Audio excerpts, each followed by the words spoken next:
naikkan pujian, haleluya, nyanyi bagi Dia Sang Raja, nyanyi bagi Dia Sang Raja.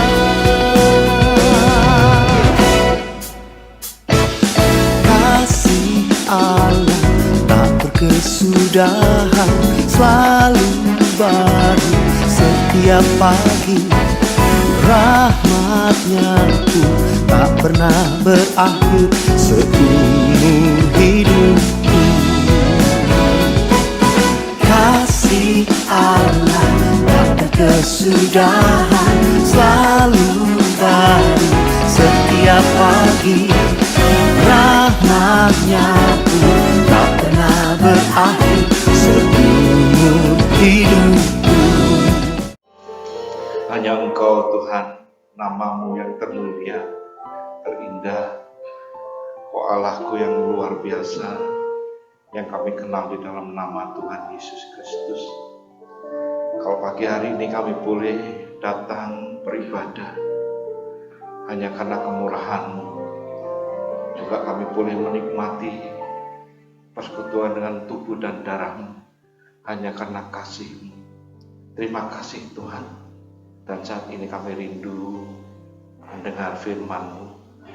Bila Engkau urapi kami semua, urapi hamba-Mu, sehingga kami boleh menerima berkat yang luar biasa daripada Engkau. Kami sambut firman-Mu dan kami siap untuk mendengarkannya. Hanya dalam nama Tuhan Yesus kami berdoa, haleluya, amin. Silakan duduk. Shalom semua. Puji Tuhan, pagi hari ini kita kembali bersama-sama untuk bisa masuk dalam ibadah karena Tuhan yang sudah mengasihi kita. Kalau pagi hari ini akan saya kasih judul tema, yaitu kasih yang tak berkesudahan, atau bahasa kerennya dikatakan endless love, gitu ya. Tak berkesudahan, tidak pernah habis. Kita mau baca terlebih dahulu di dalam Ulangan pasal yang ke-10, Ulangan 10 ayat yang ke-14. Ulangan 10 ayat yang ke-14. Dikatakan demikian. Ayat yang ke-14. Sesungguhnya Tuhan Allah-Mu lah yang empunya langit, bahkan langit yang mengatasi segala langit, dan bumi dengan segala isinya. Jadi kita harus menyadari terlebih dahulu bahwa Tuhan Allah-Mu, yaitu yang kita kenal di dalam Tuhan Yesus Kristus, yang mempunyai langit, bahkan langit di atas langit, dikatakan segala langit, yang mengatasi segala langit, dan bumi segala isinya itu punya Tuhan. Jadi kita bangga punya Allah di dalam nama Tuhan Yesus Kristus yang mempunyai segalanya. Dan kita bisa bersyukur kalau kita bisa dikenal oleh Allah ketika kita mengenal Allah.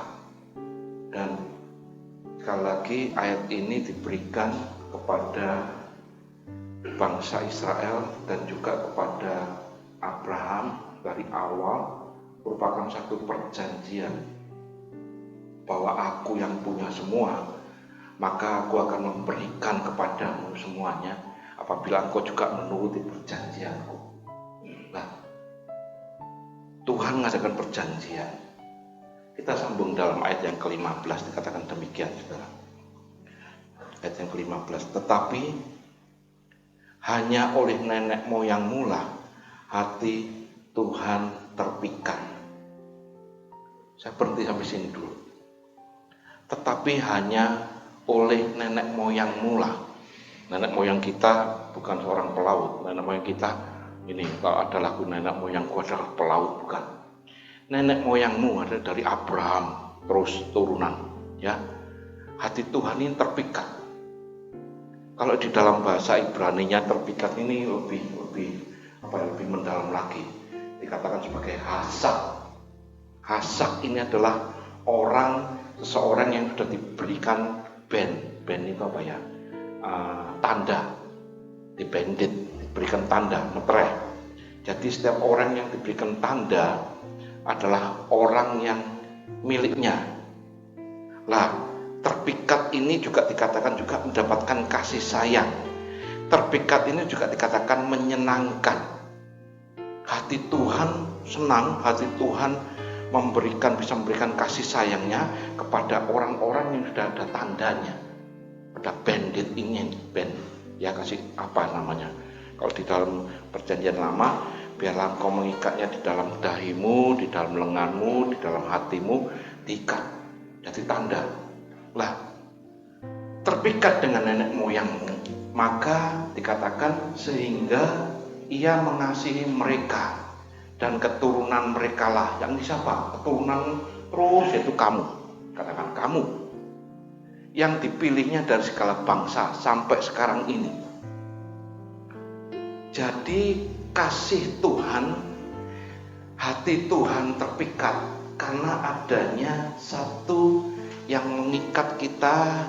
Dengan kata lain, dalam terjemahan bahasa Ibraninya, mengasihi ini bukan mengasihi yang kita kenal. Kasih manusia adalah 4 ya, kasih eros, storge, philia, dan agape. Itu kasih yang dianjurkan oleh Allah terhadap manusia untuk mengasihi. Tapi kasih Allah ini dikatakan mengasihi mereka karena kasih yang ada perjanjian. Hesed namanya. Dalam bahasa Ibraninya hesed. Adalah kasih yang dilimpahkan terjadi karena mereka yang sudah dikasih bandit, kasih tanda, maka Allah terpikat oleh dia. Adalah perjanjian, hesed. Hesed ini dalam bahasa Ibraninya memiliki arti adalah the center of God's heart, pusat dari hati Allah. Ya, kalau kita berbicara tentang hati Allah, pusatnya ini apa? Ya tentu berbicara tentang kasih, berbicara tentang kemurahan, berbicara semuanya. Nah, hal ini bisa terjadi apabila hati Tuhan terpikat.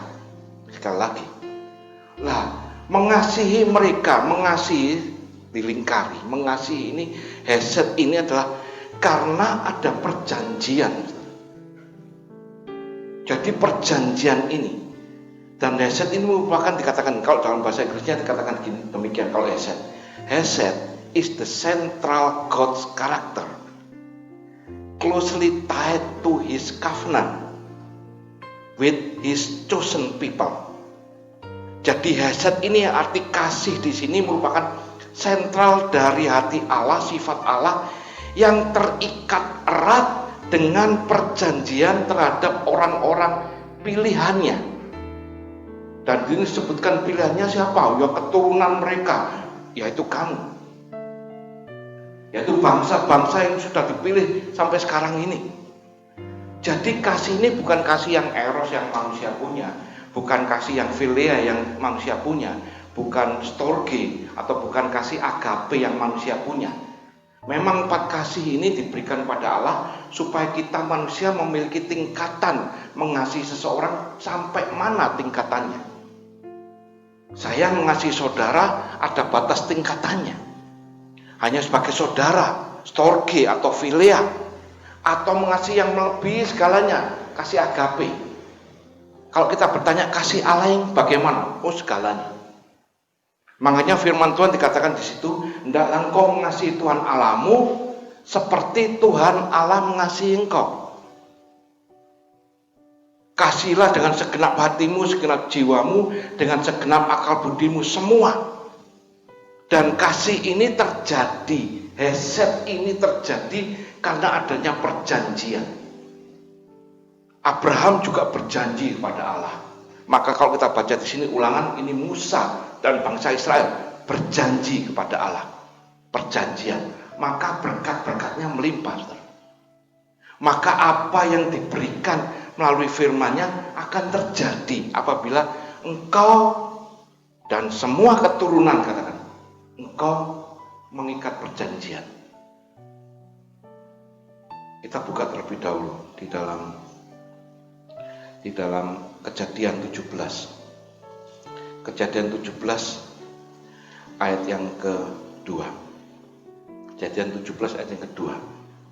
Aku akan mengadakan perjanjian antara aku dan engkau, dan aku akan buat engkau sangat banyak. Kita lompat di dalam ayat yang ke-9.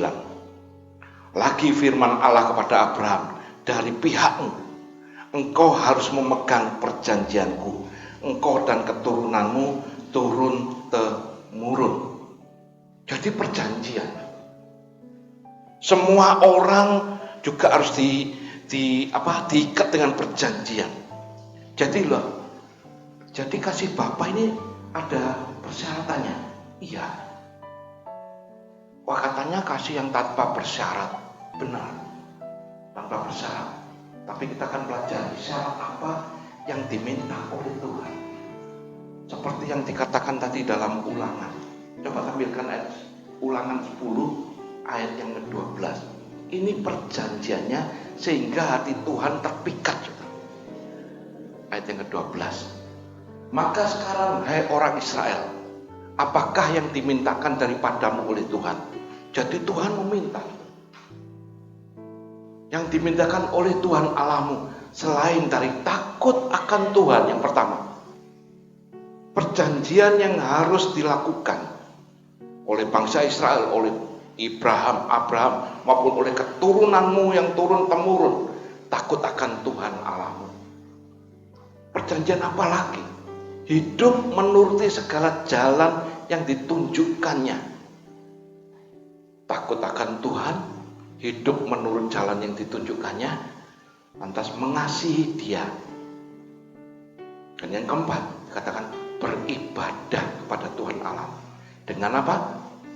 Nah, segenap hatimu, segenap jiwamu itu kasih agape manusia. Taraf yang diberikan oleh Allah, engkau harus mengasihi secara agape. Dengan segenap hatimu, dengan segenap jiwamu, engkau beribadah pun demikian. Engkau menyembah Tuhan, engkau memuji, meninggikan Dia, terjun dalam pelayanan apapun juga, engkau harus dengan segenap hatimu dan dengan segenap jiwamu. Ini perjanjian. Ketika perjanjian ini terjadi, maka hati Tuhan ini terpikat juga. Hati Tuhan disenangkan.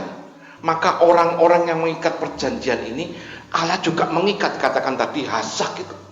Mengikat mereka dengan band, mengikat mereka dengan kasih yang Allah akan berikan, nyatakan. Maka di dalam ayat yang ke-13, berpegang pada perintah dan ketetapan Tuhan, Ulangan 10. Berpegang pada perintah dan ketetapan Tuhan yang kusampaikan padamu pada hari ini, supaya baik keadaanmu, dikatakan. Kita lompat ayat yang ke-20. Kita lompat ayat 20. Ulangan 10 ayat 20. Katakan demikian. Engkau harus takut akan Tuhan. Jadi ini perjanjian yang diberikan kepada nenek moyang kita, kepada bangsa Israel, pada Abraham. Dikatakan engkau harus takut akan Tuhan Allahmu. Kepadanya haruslah engkau beribadah dan berpaut, dan demi namanya haruslah engkau bersumpah. Kalau dalam terjemahan bersumpah ini engkau berjanji. Mengikat perjanjian dengan Allah. Kau benar-benar mengikat perjanjian. Kita baca ayat yang pertama tadi. Tuhan Allah pula yang punya langit, segala tingkatan-tingkatan langit Dia punya, juga segala bumi. Jadi Dia berhak memberikan segalanya. Dan Dia yang empunya. Tapi kita manusia kadang seringkali, permisi bicara, kurang ajar. Dia yang punya, kita diizinkan untuk boleh hidup dalam dunia ini. Tapi terkadang tidak berkenan memungkiri perjanjian.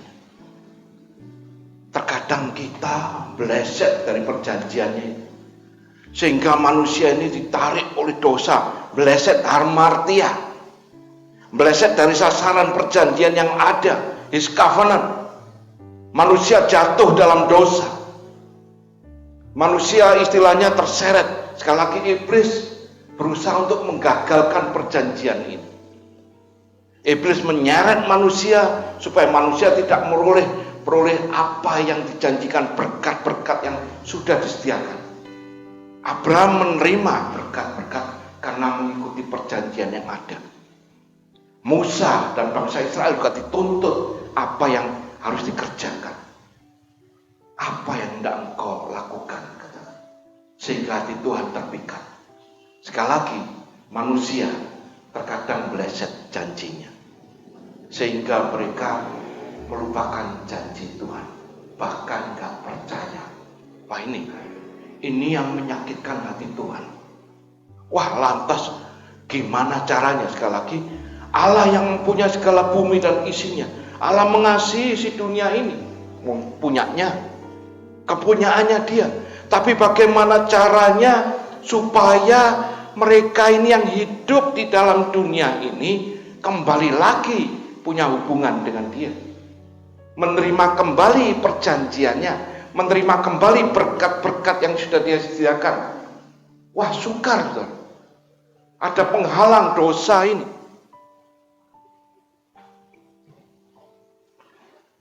Saya kasih contoh, saudara. Setiap manusia ini kalau menurut firman Tuhan harus mengikuti perjanjiannya, harus mengikuti aturan hukum-hukumnya. Satu saat kita tidak pergi ke negara lain, contoh aja pergi ke mana, ke Cina gitu ya, maka kita harus dicek semuanya, yang terutama pasti paspor harus dicek apakah layak paspor kita ini nanti menerima izin untuk bisa masuk ke negara yang akan kita tuju. Diperiksa, lantas di stempel jedok, berarti kasih izin. Ya, dengan adanya stempel ini berarti kita setuju dengan perjanjian peraturan yang terjadi di negara yang akan kita tuju. Saya mau datang ke rumah saudara, juga saya harus mengikuti peraturan rumah saudara. Nggak boleh saya datang lantas buka pintu sesukanya, ambil piring makan, saya enaknya minum, lantas tidur di kamar tidur saudara. Wah, saya marah, saudara. Karena ada peraturan-peraturan perjanjian yang terjadi. Tuhan Allahmu sebagai Tuan rumah yang empunya segalanya. Dan kita semua ini diberikan izin untuk tinggal di bumi. Tapi dengan persyaratan. Ada perjanjian. Seseorang boleh masuk ke negara lain. Seseorang boleh masuk ke tempat lain. Ketika mendapatkan izin, mendapatkan perkenanan, maka ada penyertaan. Saudara kalau boleh dapat visa, boleh masuk ke negara lain. Saudara bebas naik mobil, taksi dan sebagainya di negara tersebut. Karena dapat izin. Saudara boleh menikmati fasilitas yang ada. Demikian dalam kerohanian. Engkau ingin menikmati berkat-berkat Tuhan. Perjanjianmu, engkau ikat benar enggak? Engkau melakukan perjanjian yang Tuhan mau enggak, seperti yang dikatakan dalam Ulangan 10. Maka hendaklah engkau mengasihi Tuhan dengan segenap hatimu, hendaklah engkau takut akan Tuhan, hendaklah engkau beribadah, memuji, menyembah Dia kepada yang empunya. Apabila kita sudah melakukan itu, maka perjanjian ini berlaku. Maka dikatakan di dalam ayat yang ke-15 tadi itu, hati Tuhan terpikat, maka Ia mengasihi Hesed karena perjanjian yang terjadi. Saya ulangi sekali lagi, manusia meleset perjanjian. Manusia jatuh dalam dosa. Manusia meleset dari apa yang diminta oleh Tuhan. Maka Allah yang mengasihi si dunia ini, maka keluarlah statement di dalam Yohanes 3 ayat 16. Pasti hafal semua. Karena begitu besar Allah mengasihi dunia ini, maka Ia mengaruniakan anaknya yang tunggal, Koma, saya berhenti sampai sini dulu. Yohanes 3:16. Karena begitu besar kasih Allah mengasihi dunia. Dia yang punya segala langit, segala tingkatan langit, bahkan bumi dia yang punya. Maka dia mengasihi dunia ini, mengasihi bumi ini. Tapi manusianya kurang ajar kabeh. Memungkiri semua perjanjian yang sudah terjadi sejak nenek moyang. Maka dia mengirimkan sekarang putranya, menganugerahkan putranya sehingga perjanjian ini terjadi lagi. Coba kita buka Yeremia terlebih dahulu. Yeremia 31 ayat 31. Yeremia 31 ayat 31. Sesungguhnya akan datang waktunya. Sesungguhnya akan datang waktunya, karena ada pemungkiran perjanjian yang dilakukan oleh setiap manusia yang berdosa ini. Sesungguhnya akan datang waktunya. Demikianlah firman Tuhan. Aku akan mengadakan perjanjian baru dengan kaum Israel dan kaum Yehuda. Perjanjian baru. Berarti perjanjian yang lama ini yang sudah dipungkiri, Tuhan tidak terpikat lagi. Tuhan istilahnya mulai membenci apa yang dilakukan oleh mereka. Mereka beribadah, ya beribadah, tapi mereka beribadah sesukanya.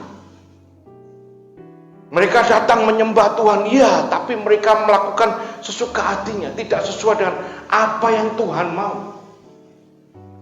Makanya Tuhan mengirimkan Yohanes 3:16, aku mengasihi si dunia ini, maka aku memberikan putraku yang tunggal. Supaya apa? Ini pembaruan perjanjian yang ada. Dalam hal ini pun, coba tampilkan Yohanes 3:16. Yohanes 3:16 dikatakan demikian. Yohanes 3:16, karena begitu besar kasih Allah. Kasih ini juga berbicara tentang hesed, perjanjian. Karena begitu besar perjanjiannya yang akan terjadi, Tuhan ini mengasihi, menyayangi kepunyaannya, maka ia mengaruniakan anaknya yang tunggal. Supaya apa? Perjanjian manusia ini yang terjadi, harus terjadi. Supaya setiap orang yang apa? Percaya. Setiap orang yang percaya kepadanya tidak binasa, melainkan beroleh hidup yang kekal. Lompat ayat 18. Lompat ayat 18. Barang siapa percaya kepadanya. Ini perjanjian. Perjanjian. Barang siapa percaya kepadanya, ia tidak akan dihukum. Kenapa? Perjanjian yang lama ini dipungkiri. Semestinya orang beribadah dengan sungguh-sungguh, semestinya orang menyembah Tuhan dengan sungguh-sungguh, dengan segenap hatinya, dengan segenap jiwanya, tapi mereka memungkiri ibadahnya, mereka memungkiri penyembahannya. Kalau enggak percaya, dikatakan ia ini sudah berada di bawah hukuman. Jadi perjanjiannya hanya satu, bukan hanya beribadah, lantas ditambahi engkau harus percaya sungguh-sungguh. Ada contoh di dalam perjanjian baru kitab kita ini, mereka beribadah tapi memungkiri ibadah mereka. Ada tuh ayatnya ya. Saya kasih contoh, kaum Farisi, orang Saduki, ya, ahli Taurat, mereka beribadah, ya. Mereka membacakan firman, ya. Tapi mereka memungkiri, mereka tidak percaya anak tunggal Allah. Nah, perjanjian inilah yang dilakukan oleh Tuhan. Perjanjian inilah yang dikerjakan. Kasihnya yang dulu mengasihi nenek moyang, kasih yang tidak terbatas ini juga terjadi sampai saat ini. Enggak dibatasi kalau kita percaya. Kalau enggak percaya, kita ini sudah berada di bawah hukuman. Kita sudah berada di bawah hukuman. Nah, Yeremia tadi mengatakan nanti perjanjian baru ini harus digenapi. Perjanjian baru antara aku dengan umatku harus terjadi. Ibrani 9 ayat yang ke-15. Ibrani 9 ayat yang ke-15 dikatakan demikian. Ia adalah pengantara dari suatu perjanjian yang baru. Tadi Yeremia mengatakan nanti akan datang waktunya. Ada satu perbaruan, perjanjian yang sudah dipungkiri. Maka dikatakan di sini, karena itu ia adalah pengantara dari satu perjanjian yang baru, supaya mereka yang telah terpanggil dalam ulangan tadi, segala bangsa sampai saat ini, mereka yang terpanggil dapat menerima bagian kekal yang dijanjikan. Dalam perjanjian lama zamannya Musa, Abraham, mereka menerima berkat yang kekal, menerima bagian yang kekal dijanjikan. Tapi karena dipungkiri, maka Allah harus memperbarui perjanjian. Dan dikatakan ia pengantara ini, supaya kita menerima bagian yang kekal yang dijanjikan. Sebab ia telah mati untuk menebus pelanggaran-pelanggaran yang dilakukan selama perjanjian yang pertama. Jadi kita ini semestinya udah berada di bawah hukuman. Kita ini sudah selayaknya dihukum. Kita sudah selayaknya tidak menerima bagian yang kekal. Gak ada bagian. Tapi karena Allah mengasihi, heset perjanjian diperbarui, maka yang mengirimkan putranya di dalam Yesus Kristus. Supaya apa? Engkau beribadah beneran. Engkau memuji menyembah Tuhan beneran. Engkau berdoa sungguh-sungguh. Dan ketika engkau berdoa, beribadah, memuji menyembah Tuhan, engkau harus perjanjian yang baru ini, engkau harus percaya. Ketika engkau melakukan semuanya ini tanpa percaya, sia-sia ibadah. Ketika kita menyembah Tuhan, memuji Tuhan, tapi hatimu tidak percaya, gak ada kuasa dalam pujian. Tapi firman Tuhan mengatakan, maka ada kuasa dalam pujian bagi mereka yang benar-benar percaya. Inilah covenant yang terjadi. Nah, saudara, kasihnya yang terbatas ini melalui proses, yaitu harus disiksa, dianiaya, bahkan disalib mati. Tapi Yesus harus menjalani. Karena apa? Karena ingin memperbarui bagian kekal yang tidak diberikan pada saudara dan saya. Kalau tidak hilang semua, kalau tidak mendapatkan semuanya, maka Yesus harus melakukan semuanya ini. Dan perjanjian ini harus disahkan dengan darah yang tertumpah. Kita baca Ibrani 9 ayat yang ke-20. Ibrani 9 ayat yang 20 dikatakan demikian, sambil berkata, inilah darah perjanjian yang ditetapkan Allah bagi kamu. Inilah darah perjanjian. Perjanjian yang ada supaya terjadi. Perjanjian yang digenapi. Darah perjanjian yang harus ditumpahkan.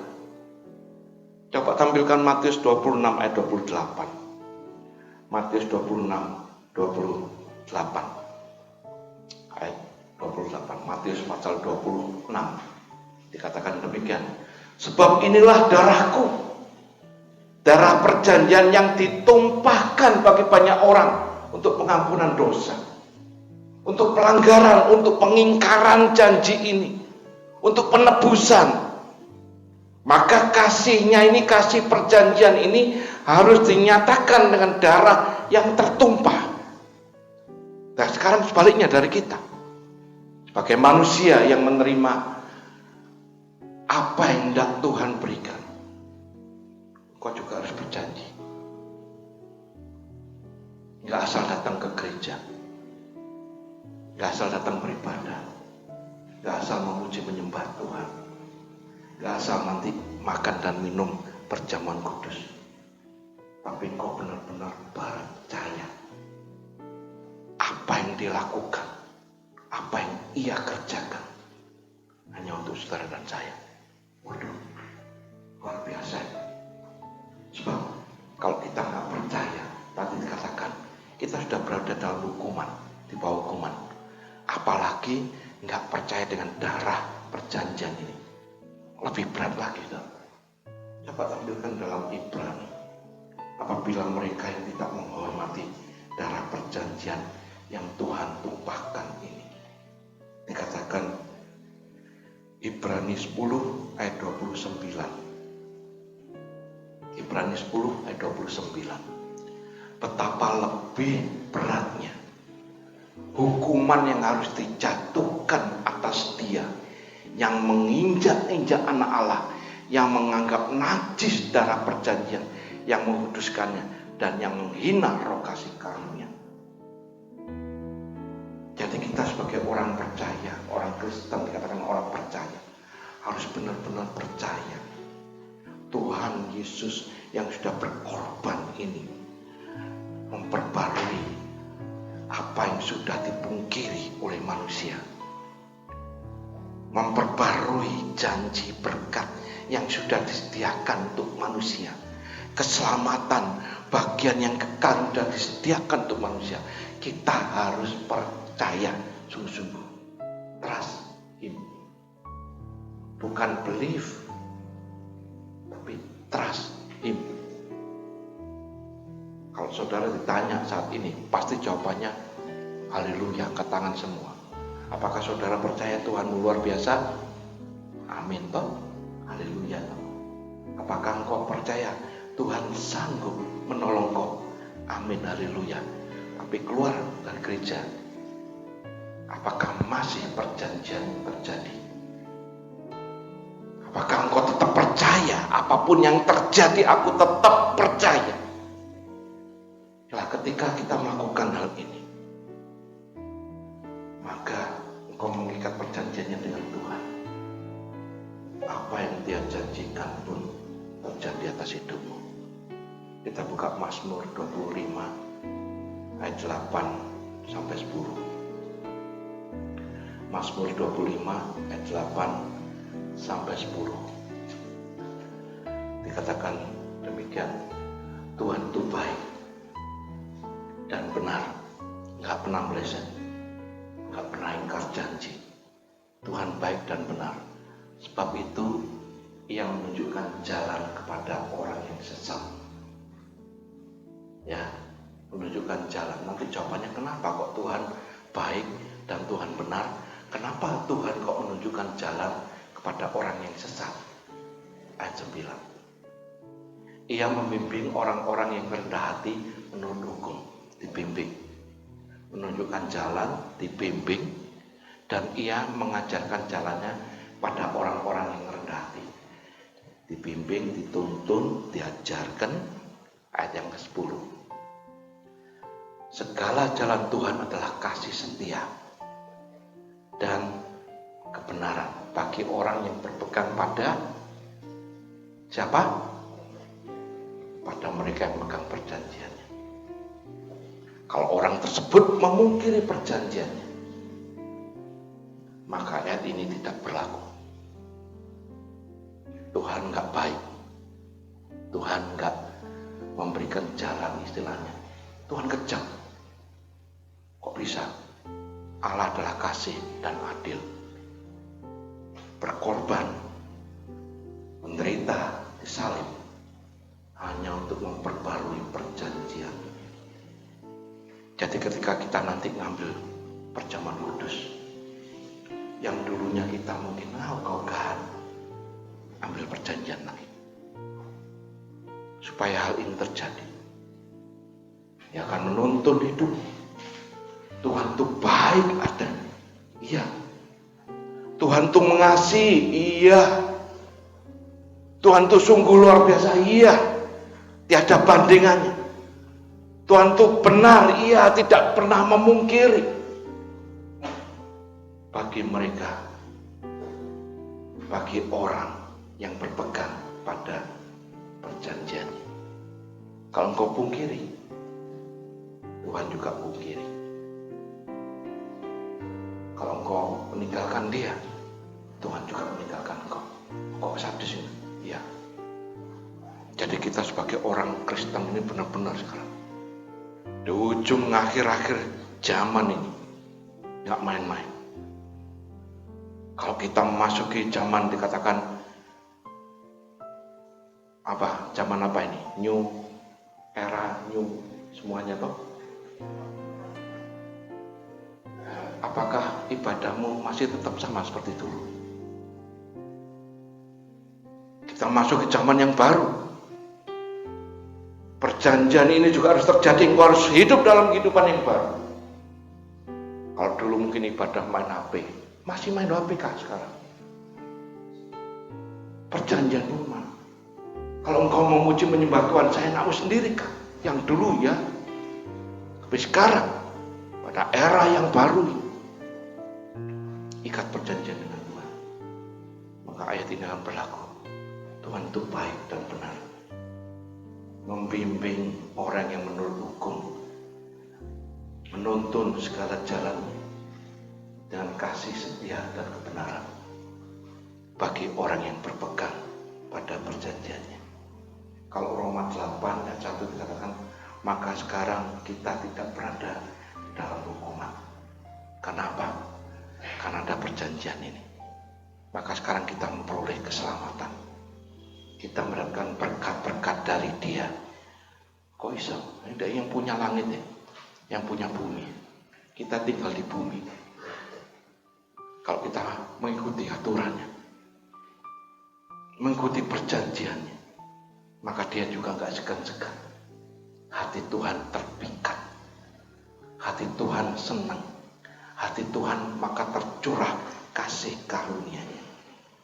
Inilah perjanjian yang Tuhan berikan. Biar kita pada siang hari ini juga sama. Kita mau datang pada Tuhan. Ada berkat, sudah pasti Tuhan sediakan. Ada kesehatan, Tuhan yang mempunyai. Ada perlindungan, Dia yang punya langit dan bumi. Ada penyertaan, jangankan penyertaan, semua katanya. Semua aku berikan kepadamu. Kalau engkau tidak mengingkari perjanjianmu. Ya, pagi hari ini biar kita sadar perjanjian Tuhan yang diberikan. Ayat terakhir, Ibrani 9 ayat 15. Ibrani 9 ayat yang ke-15. Segala Ibrani karena itu Ia adalah pengantara dari suatu perjanjian baru, supaya mereka yang telah terpanggil, saudara telah terpanggil dari segala bangsa, dapat menerima bagian kekal yang dijanjikan.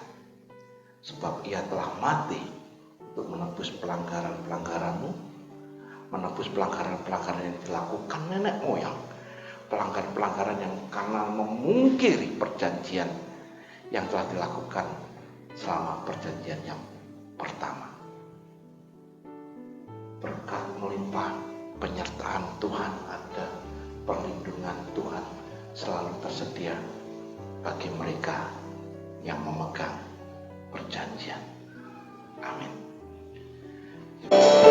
Sekali lagi kami bersyukur padamu Tuhan atas semua yang sudah Engkau lakukan, Engkau kerjakan buat kami.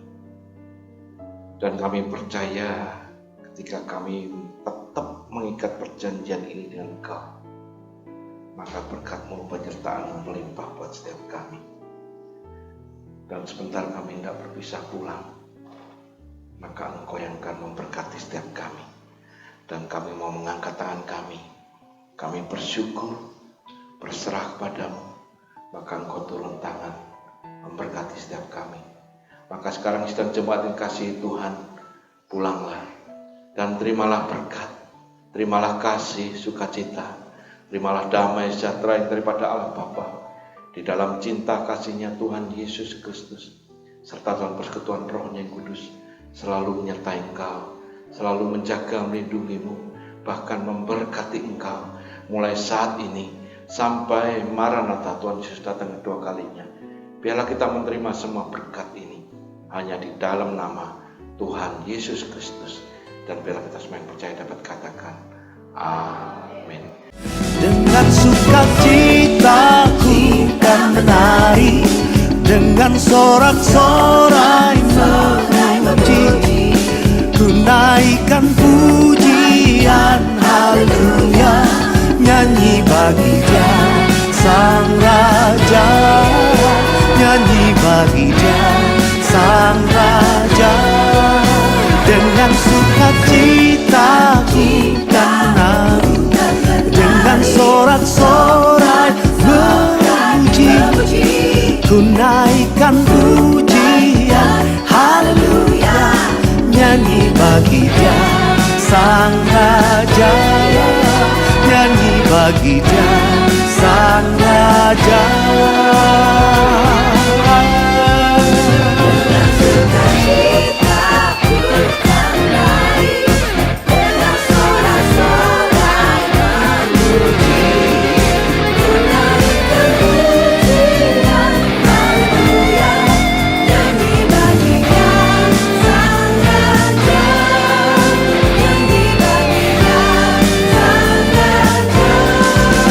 Dengan sukacita ku kan menari, dengan sorak-sorai memuji, ku naikkan pujian haleluya, nyanyi bagi Dia Sang Raja, nyanyi bagi Dia Sang Raja, nyanyi bagi Dia Sang Raja, nyanyi bagi Dia Sang Raja.